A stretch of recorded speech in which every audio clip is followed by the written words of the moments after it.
Alors simplement, je vais vous présenter Olivier Torres. Vous êtes président fondateur de l'Observatoire Amarok. Amarok, cet observatoire qui fait partie du portail du rebond, et Dimitri le citait tout à l'heure. Vous venez de Montpellier et vous allez nous parler de la santé du dirigeant, parce que c'est un sujet qui visiblement est un sujet évidemment important et qui est peut-être un petit peu mis de côté, parce qu'il y a effectivement des services de santé pour les salariés, mais pour le chef d'entreprise, il n'existe pas grand-chose. Mais vous, votre observatoire, c'est d'analyser justement un petit peu toutes ces situations, et on vous écoute dans vos, très bien, dans vos merci. propos. Oui, alors la santé des chefs d'entreprise, c'est un sujet d'abord qui est un peu tabou. Et lorsque je me suis intéressé à cette question-là, alors j'espère que je ne vais pas plomber l'ambiance, c'était en 2008, et j'avais été frappé par un sujet dont on ne parle jamais dans notre pays, c'est le suicide patronal.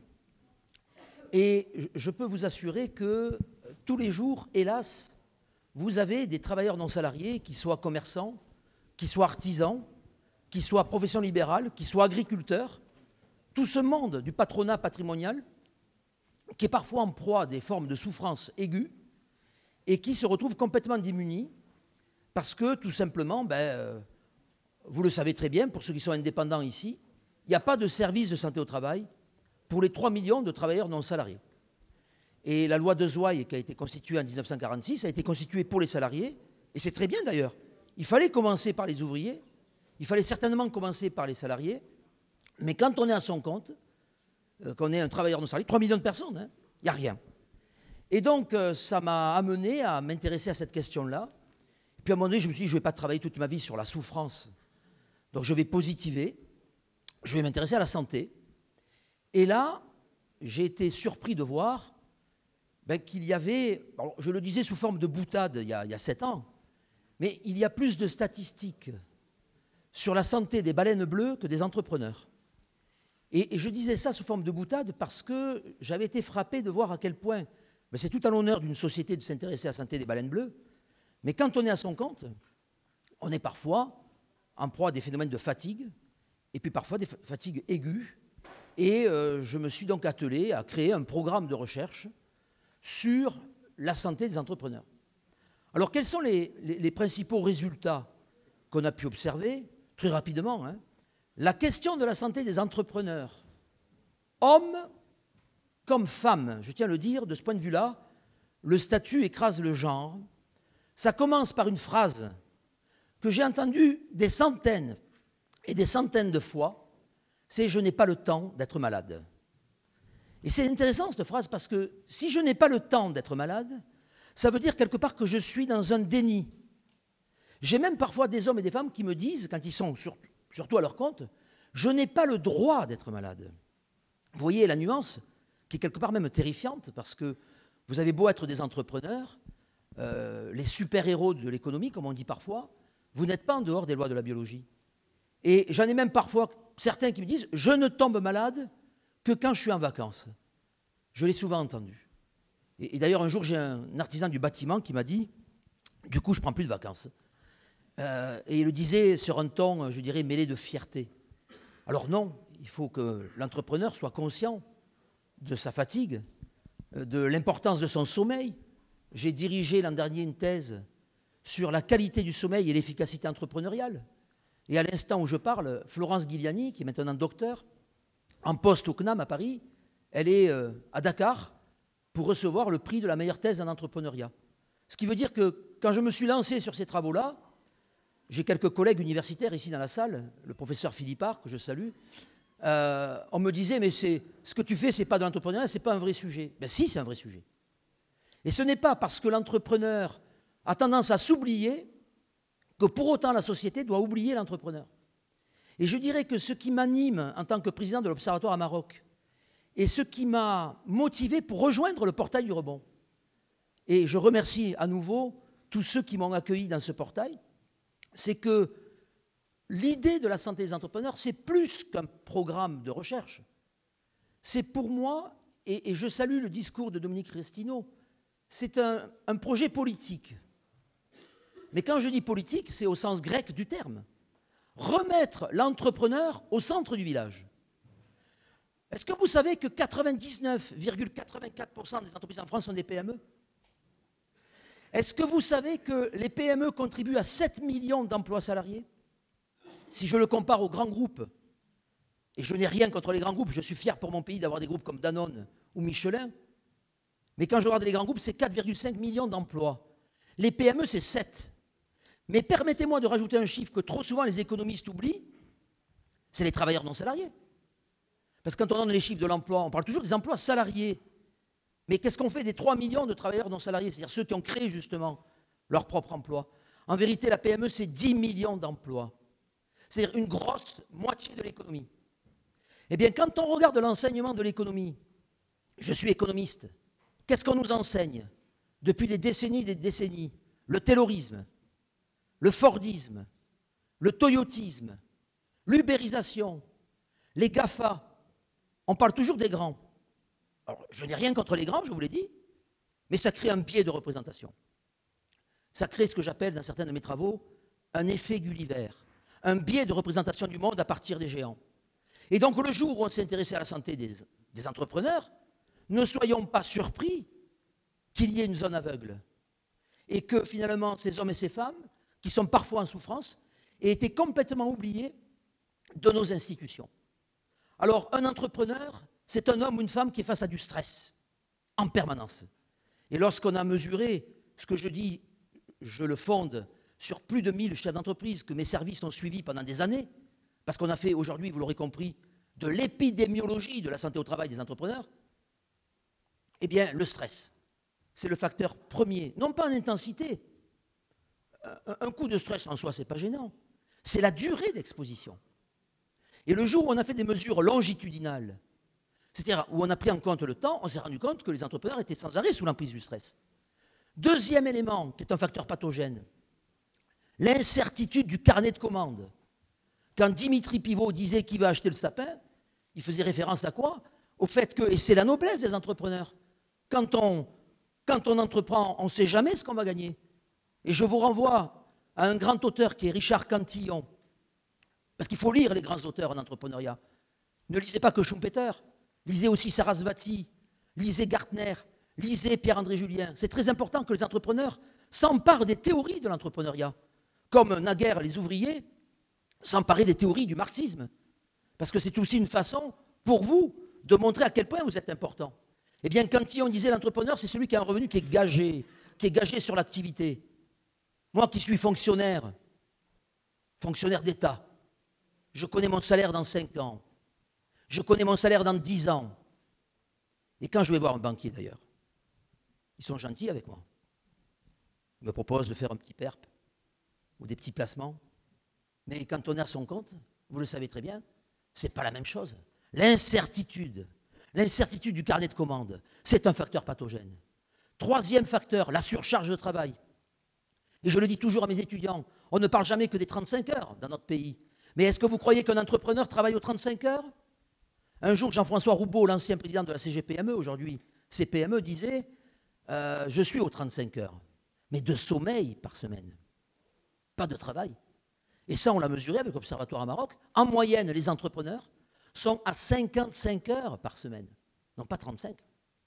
Il y a une surcharge de travail. Et enfin, le dernier point, et j'arrive presque à la moitié de mon intervention, pour rassurer la prise du temps, c'est très important que chacun ait le même temps, très important, c'est peut-être le plus insidieux, et c'est ce qui nous anime ici, c'est la solitude. La solitude. Je suis le nez dans le guidon. Combien de fois ai-je pu entendre cette expression PMiste dans l'âme? Je suis le nez dans le guidon. Et je vous invite à une étude que j'ai faite avec Nicolas Dufourc de la BPI.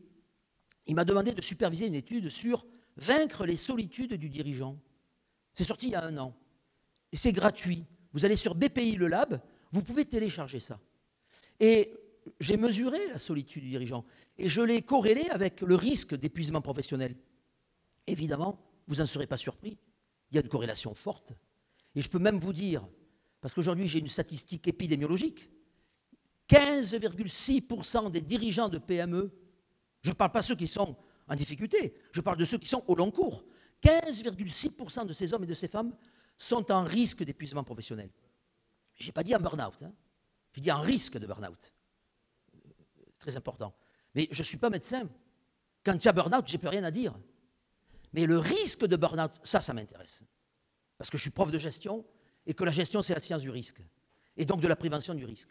Et je crois que nous tous, ici, écosystème entrepreneurial, notre responsabilité morale n'est pas uniquement de dire nous avons besoin d'entrepreneurs pour le pays. Oui, c'est ce que j'enseigne depuis 30 ans. J'ai commencé ma carrière dans une faculté de lettres. Vous savez ce que c'est une faculté de lettres? Moi, mes étudiants, c'était des trotskistes, des léninistes, des maoïstes, des staliniens.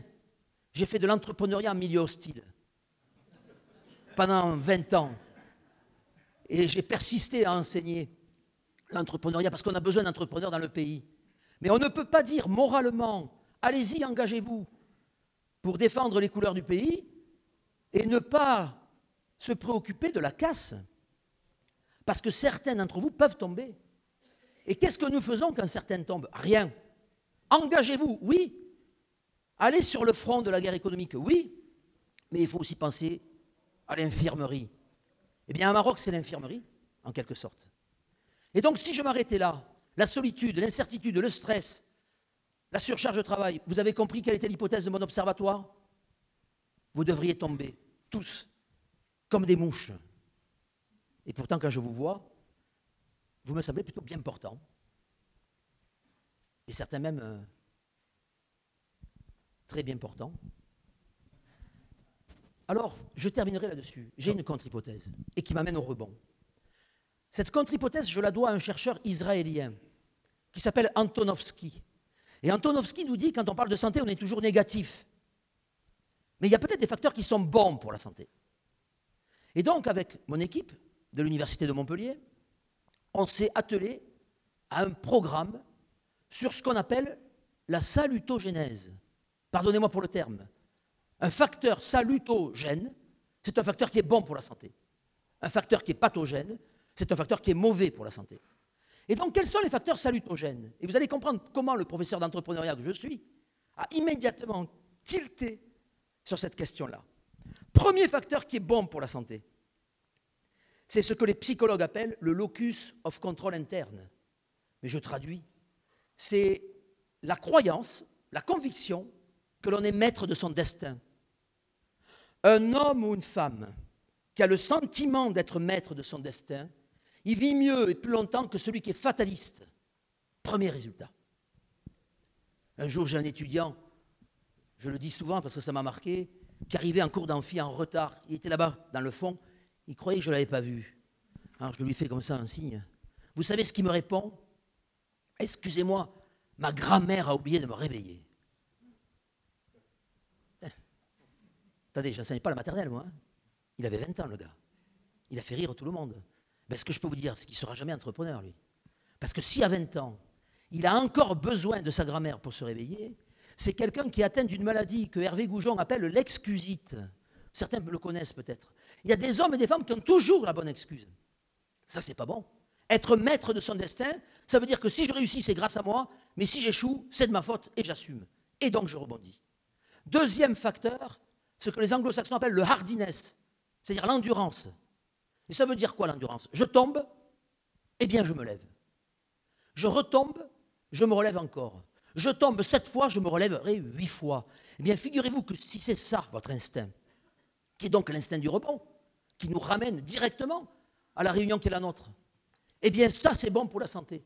Ne pas être transi de peur au moindre échec, mais de se dire que l'échec n'est que la copie ou le brouillon de la bonne copie que je rendrai plus tard. Et comme le disait Dominique Restineau tout à l'heure, finalement le rebond, c'est le droit à la réussite. C'est surtout le droit à chercher la solution et de ne pas être transi de peur. Mais si vous avez cet instinct du rebond, c'est bon pour la santé.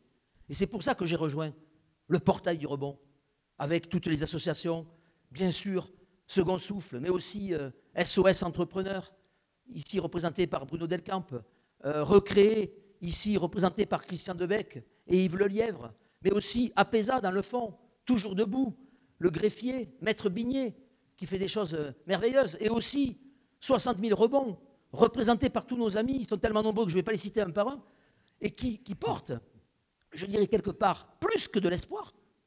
Parce que des fois, il n'y a plus d'espoir. Mais quand il n'y a plus d'espoir, il y a toujours l'espérance. Et quand vous avez l'espérance, alors à ce moment-là, c'est quelque chose de fantastique. Et le troisième facteur qui est moteur en termes de salutogénèse, c'est l'optimisme. Les optimistes vivent mieux et plus longtemps que les pessimistes. C'est pas une bonne nouvelle, ça? Non? Dites donc. Vous faites plaisir, là. Je vois un pessimiste dans le fond de la salle qui se dit, tiens, voilà encore une mauvaise nouvelle. Enfin bref, pour ma part, je trouve ça une bonne nouvelle. Et peut-être, certainement, on va le mesurer, la passion. Je veux croire que la passion est un facteur salutogène. Je terminerai peut-être là-dessus. Vous connaissez l'allégorie des 3 hommes qui portent la pierre. Le premier porte la pierre est lourde. C'est à Charles Péguy qu'on doit ça. Le deuxième porte la même pierre, mais on a l'impression qu'elle pèse moins. Et quand on l'interroge, il dit « je vais construire un mur ». Et là, le poète, l'écrivain, le romancier, l'homme de littérature, parce qu'il n'y a que 2 choses importantes dans la vie, de mon point de vue, c'est la politique et la littérature, eh bien, il nous dit « je vais construire un mur ». En disant ça, il introduit la finalité. Un homme ou une femme qui sait pourquoi il se lève tous les matins, son labeur pèse moins. Et alors le troisième, il porte la même pierre, on a l'impression qu'il ne porte rien. Et puis quand on l'interroge, quand Charles Péguy, c'est une allégorie bien sûr, il répond « je vais construire une cathédrale ». Et là, mon propos n'est pas religieux, vous l'aurez compris, je suis catholique, apostolique, laïque, mais je dirais que par la question fondamentale de la cathédrale, en fait, Charles Péguy introduit quoi? La transcendance. La transcendance. Un homme ou une femme qui crée une entreprise. Regardez le mot créateur. Le mot créateur est extrêmement puissant. C'est quoi le créateur? C'est la nature, c'est Dieu. Et on dit d'une personne comme ça qui va créer une entreprise. Mais pourquoi? Mais parce qu'il crée son monde. Il crée son univers. Et je veux croire qu'un homme ou une femme qui crée son univers peut penser à un moment donné que cet univers-là va lui perdurer au-delà de sa mort et qu'il transmettra ça peut-être à ses enfants ou à ses salariés ou à ses partenaires. Et donc on voit bien que l'entrepreneur, bien évidemment qu'il doit être maître de son destin. Si vous allez voir un banquier que vous dites, vous savez, si je réussis, c'est que j'ai de la chance. Vous croyez qu'on vous prêtera de l'argent? Christian? Non. Ou si vous dites, si j'échoue, c'est pas de ma faute. C'est celle de la grammaire, tiens, qui a oublié de vous réveiller. Non, il faut dire, voilà, j'ai fait mon plan d'affaires, et puis j'ai même un plan B, peut-être même un plan C. Voilà quelqu'un qui ne sait pas où il va, mais au moins, il a de la volonté. Deuxièmement, vous ne croyez pas qu'il faut être endurant quand on est à son compte? Quand j'ai créé ma première micro-BNC il y a 8 ans, une semaine après, j'avais rien fait, je reçois une lettre de l'URSSAF. Ouais, il y en a un qui a toussé. Et alors j'ai ouvert, pour tout vous dire, comme quoi 30 ans de fonction publique, ça rend naïf, je croyais qu'ils allaient me féliciter. Pourquoi est-il si risible dans ce pays d'imaginer, au nom de la République, qu'un homme ou une femme qui crée une entreprise ne reçoive les félicitations de l'administration? Pensez donc, j'ai lu la lettre comme vous tous, ça commence par « sauf erreur de notre part ». C'est le seul moment où ils sont polis. Il faut être endurant quand on est à son compte, bien évidemment. Et puis l'optimisme, on est un créateur, on est un investisseur, on est peut-être un employeur, on est peut-être un formateur. Toutes ces fonctions-là, regardez, elles ont un point commun. Elles ont un mécanisme endogène qui vous porte vers l'avenir. Alors du coup, j'ai réalisé, moi, la première étude épidémiologique. On est face à une balance. Et qu'est-ce que j'ai constaté? Eh bien, j'ai constaté, première chose, et c'est une bonne nouvelle, c'est que la balance, elle penche du bon côté. C'est-à-dire que les facteurs positifs sont plus forts que les facteurs négatifs. Il y a aujourd'hui, je l'avance, je l'ai écrit, je l'ai publié, une salutogénèse entrepreneuriale. Entreprendre, c'est bon pour la santé. Mais, si en moyenne, les indépendants, les travailleurs non salariés, les patrons, qui pour moi n'est pas un mot tabou, sont, je dirais, en termes de plusieurs morbidités au-dessus, donc en meilleure santé, c'était intéressant aussi pour nous, chercheurs, de nous intéresser à la variance, l'écart type. Et là, qu'est-ce qu'on a constaté? C'est que la variance des entrepreneurs elle est également plus élevée. Ça veut dire quoi? Ça veut dire que les entrepreneurs, ils ont des hauts très très hauts, mais ils peuvent avoir des bas très très bas. Et toute la question que nous posons aujourd'hui avec l'Observatoire à Maroc, c'est de se dire, c'est très bien de continuer à encourager l'entrepreneuriat, et nous y contribuons aussi à notre manière. Mais attention, parfois, certains peuvent craquer. Et donc, c'est la raison pour laquelle, eh bien, effectivement, ce portail du rebond est, je dirais, un élément qui permet, justement, certainement, pour ceux qui viennent nous voir, et on essaie de faire ce qu'on peut, nous avons la volonté, et avoir la volonté, c'est déjà peut-être l'essentiel. Et c'est vrai que nous remercions tous ceux qui nous aident, et que la DGE, Bercy nous a aidés, et que pour moi qui étais fonctionnaire, c'était une heureuse surprise, une divine surprise. Mais sur ce thème-là, il n'y a pas eu besoin de débattre très longtemps.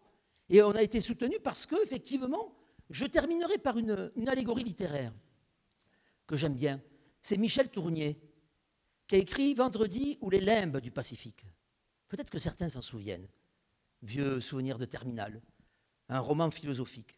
Et vous savez, le grand message de Michel Tournier, c'est l'allégorie de la vie, mais d'un homme qui arrive sur une île déserte, c'est l'histoire de Robinson Crusoe. Et au tout début du roman, quand il arrive, eh bien, il fait le tour de l'île. Et il se rend compte qu'il n'y a rien sur l'île, rien, personne.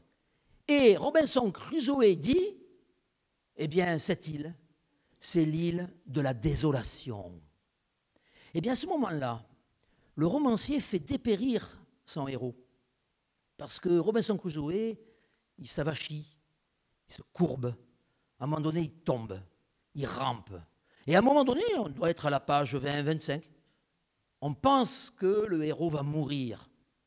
Il va mourir. Parce qu'il est, dans sa tête, convaincu qu'il est sur l'île de la désolation. Et à un moment donné, c'est là où commence le roman, il se redresse, il se relève, il rebondit, et il dit, je décide d'appeler cette île Speranza. Speranza. Quel mot extraordinaire. Je terminerai sur cette phrase. Quand il n'y a plus d'espoir, il y a toujours l'espérance. Merci.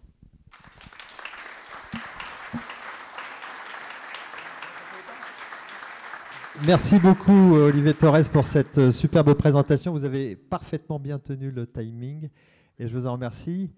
Alors, vous me disiez, quand on a préparé un peu cet événement, que la santé du dirigeant, c'était le premier capital immatériel des PME.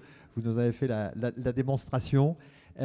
On va laisser peut-être au public le temps de poser, allez, on se donne 1 ou 2 questions maximum que vous auriez à poser à M. Torres de l'Observatoire à Maroc. Est-ce qu'il y a dans la salle 1 ou 2 questions?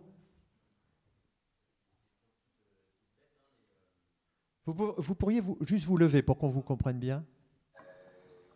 Est-ce que le personnel médical est justement sensibilisé à ce conseil de différents traitements qu'il doit avoir envers Est-ce que tout le monde a entendu? Ouais, est-ce que le médecin de famille, voilà, pour faire court, pour faire simple, est-ce qu'il est sensibilisé à la problématique du chef d'entreprise, à la santé du chef d'entreprise? Alors, bien sûr, il est difficile de répondre de manière très générale, mais je vous ferai remarquer que le médecin de famille, c'est un médecin libéral. Et qu'à ce titre-là, il est déjà membre des professions libérales et qui connaît lui aussi cette difficulté, cette réalité d'avoir sa propre patientèle, etc. Après, pour m'être intéressé plus spécifiquement à la santé au travail, elle est rivée sur une question qui est centrale, c'est le lien de subordination. C'est-à-dire, si je devais résumer, la santé au travail, c'est une santé de la subordination. C'est-à-dire, en gros, une santé du salarié. Or, le travailleur non salarié, par définition, il est en dehors de la subordination puisqu'il est à son propre compte. Et on voit bien que tous les modèles, je ne vais pas rentrer dans un débat technique, mais il y a un grand modèle qui s'appelle le modèle de Karasek, qui permet de comprendre comment se positionne la santé des hommes et des femmes. Et un des facteurs déterminants, c'est la latitude décisionnelle. Ce qui veut dire en gros qu'on va mesurer le degré d'autonomie de l'individu. Mais quand on est à son compte, alors je dirais que l'autonomie, elle est totale. Ça ne veut pas dire qu'il n'y a pas de contraintes. Parce que peut-être que vous êtes sous-traitant et que votre donneur d'ordre, finalement, est comme une forme de hiérarchie. Ça veut dire peut-être que, bon, bien, ou peut-être que non, peut-être pas, bon, enfin, on va parler d'autre chose. Mais il y a toujours quelque part une forme d'injonction paradoxale qui vient de l'extérieur. Mais malgré tout, personne n'oblige quiconque en France à créer son entreprise. Et ça, c'est fondamental. Et donc, s'il y a exploitation, ce n'est jamais qu'une exploitation librement consentie. Et je dirais que peut-être chez les entrepreneurs, il y a une forme d'auto-exploitation, mais toujours librement consentie. Alors, est-ce que les médecins ont conscience de tout ça? Peut-être que certains, oui, peut-être d'autres, non. Mais quand je m'intéresse à la théorie, à la doctrine, et c'est très important de théoriser l'entrepreneuriat, de théoriser la PME. Je suis, vous ne l'avez pas dit, mais c'est ce qui me ramène à vous, Parisiens, je suis normalien. J'ai fait mes études ici. J'ai passé une agrégation. À 22 ans, j'avais une agrégation d'économie. Très bien. À votre avis, en 5 années d'études, agrégé d'économie, combien de fois j'ai entendu le mot PME? 0. Combien de fois ai-je entendu le mot artisanat? Un jour, à l'université de Montpellier, je croise un de mes collègues, prof de finance, à qui je dis, je m'intéresse à la santé des artisans. Il me répond, ah, c'est un sujet exotique. C'est ça qui est extraordinaire. Les PME sont partout, sauf dans les livres. Les PME sont partout, sauf dans les théories. Et le problème, c'est que les élites ne respectent que les théories. Écrivez des livres. Écrivez des livres. Parce que sinon, nos enfants vont croire que quand il y a 1 million d'euros d'impayés, comme le disait un jour Henri Lachmann en conférence, ancien président du directoire de Schneider, il disait quand on avait 1 million d'euros d'impayés, je n'étais pas au courant. Pourquoi il n'était pas au courant? Parce que chez Schneider, il y a une division juridique au sein de laquelle il y a un service des contentieux. Et par le jeu de la division du travail, par le jeu du taylorisme, il y a ceux qui décident et puis ceux qui exécutent. Mais quand on est dans une PME, vous savez très bien que cette division-là ne joue pas. On n'est pas sur un management distal, on est sur un management frontal. 10 000 euros d'impayés, vous, ça vous empêche de dormir. Les autres, ils ne sont pas au courant. Mais si vous n'écrivez pas, si la PME n'entre pas dans la civilisation de l'écriture, alors elle ne laissera pas de traces. Et c'est bien là le problème. Donc, nos médecins, pour répondre à votre question, je suis allé très loin, mais s'ils n'ont pas l'occasion de lire des doctrines, des théories, des modèles, des concepts qui renvoient directement à la santé de l'entrepreneur, comment voulez-vous qu'il l'ait en tête? C'est pour ça que je disais, le projet d'Amaroc n'est pas uniquement scientifique, il est aussi politique. Il est de remettre l'entrepreneur au centre de certaines préoccupations. Est-ce qu'il existera un service de santé pour les chefs d'entreprise? Écoutez, on est en pleine restructuration du RSI. J'ai toujours considéré que le procès qu'on faisait au RSI était parfois injuste. Maintenant, ça n'engage que moi. Qu'on a beaucoup diabolisé. On ne sait pas trop par quoi ça va être remplacé. Une partie de l'URSSAF, une partie, enfin bon, ça va être un peu éclaté. Je ne suis pas sûr que l'administration de l'URSSAF soit plus souple pour la collecte des cotisations que celle qui était du RSI. Donc je crains que quelques dents continuent à grincer à l'avenir. Je ne veux pas être un oiseau de mauvais augure. Mais on pourrait imaginer inventer un service préventif de santé au travail pour les entrepreneurs, mais qui ne ressemble pas. Il ne faut pas partir de l'existant. Il ne faut pas partir des services de santé au travail qui ont été construits sur le modèle des salariés. Il faut l'inventer de toutes pièces. Ça, je vous avoue que de temps en temps, le matin, quand je me rase, j'y songe. Voilà. Merci beaucoup, Olivier Thorez. Peut-être, alors, malheureusement, allez-y, une toute dernière question parce qu'on a dépassé notre timing.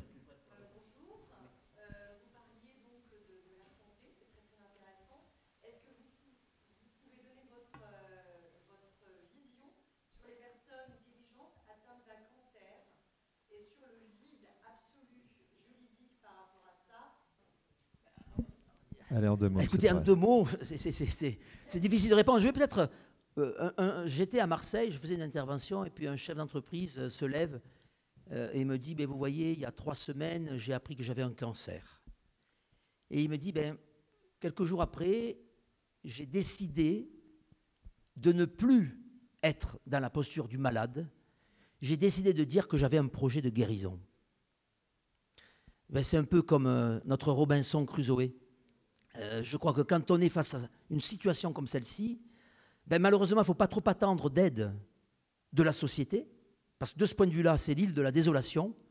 Il faut se relever, comme l'a fait Robinson Crusoe, se dire speranza, et se dire que désormais, si tel était votre cas, ou d'autres dans la salle, que vous n'êtes pas atteint du cancer, mais que vous avez un projet de guérison.